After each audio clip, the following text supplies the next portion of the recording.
गंजाम जिला भंजनगर अतिरिक्त जिला दोरा जज अदालत परिसर में चलित वर्षर प्रथम राष्ट्रीय लोक अदालत शनिवार अनुष्ठित हो जाइछि।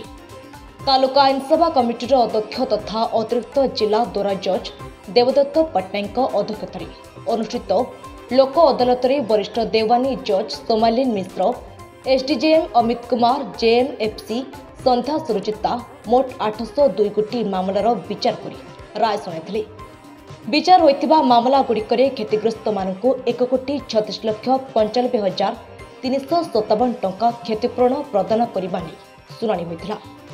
लोक अदालत बेंच सदस्य डॉक्टर पूर्णचंद्र त्रिपाठी और सोमनाथ नायक, तालुका आईनसेवा कमिटी सदस्या अलका मंजूरी पट्टनायक, वकिल संघ सभापति अभिमन्यु गौड़ समेत आईनजीवी संतोष कुमार तियाड़ी, वंशधर प्रधान, सुधीरंजन महापात्र, प्रकाश चंद्र महापात्र, रजनी कुमार पट्टनायक, अरुण कुमार पाढ़ी, समीर कुमार नायक, कालीचरण पाढ़ी, चंद्रमणि महापात्र प्रमुख उपस्थित रही।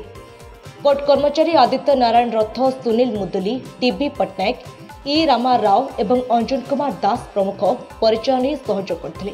आज आपण जमी जानती आज 2024 एनुअल ईयर कैलेंडर ईयर आज प्रथम राष्ट्रीय लोक अदालत अनुष्ठित हो जाइए।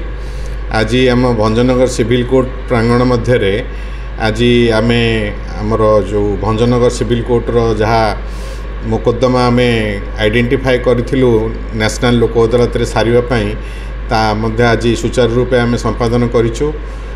आम आपण मैंने जानी खुशी हे जे आज तृतीय एमएसीटी जोटा कि एडीजे एडिशनल डिस्ट्रिक्ट जज भंजनगर तथा तृतीय एमएसीटी से आम 15 गोटी मोटर दुर्घटना जनित मोकदमार सुचारू रूपे आपोस मिलामिशा साहाय्य आम ताकू सारीचु एवं क्षतिपूरण बाबद आम 1,07,91,000 टंका क्षतिपूरण बाबद आवार्ड करिचु एवं ता संगे संगे भंजनगर सब जज तांकर 14टी मुकदमा आपोस मिलामिशा साहाय्य समाधान करिसेंती एवं एसडीजेएम 70 गोटी तथा जेएमएफसी 4 गोटी मुकदमार आम डिस्पोज अफ करिसेंती।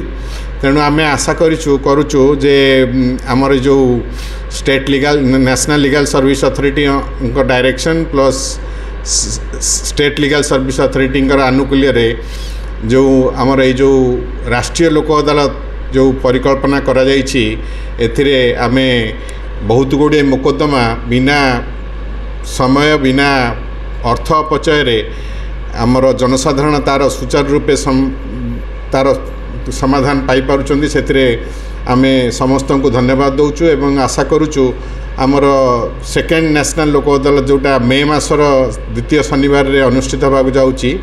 आमे जनसाधारण को अनुरोध करूँ जे यार यथोचित सुफल तार लाभ उठातु एवं अधिकरू अधिक मोकदमा जो गुड़ाकर से बारंबार दौड़ी कोर्ट को निजर अर्थ एवं समय खर्च कर वंचित रुहतु एवं आपण समस्त को धन्यवाद जे समस्त साहाय्य एवं सहयोग जोगु आज लोक अदालत सफल भाव में समाधान संपादन होइछि। धन्यवाद। गंजाम जिला ब्यूरो अमरेंद्र कुमार पट्टनायक रिपोर्ट, सकाळ खबर।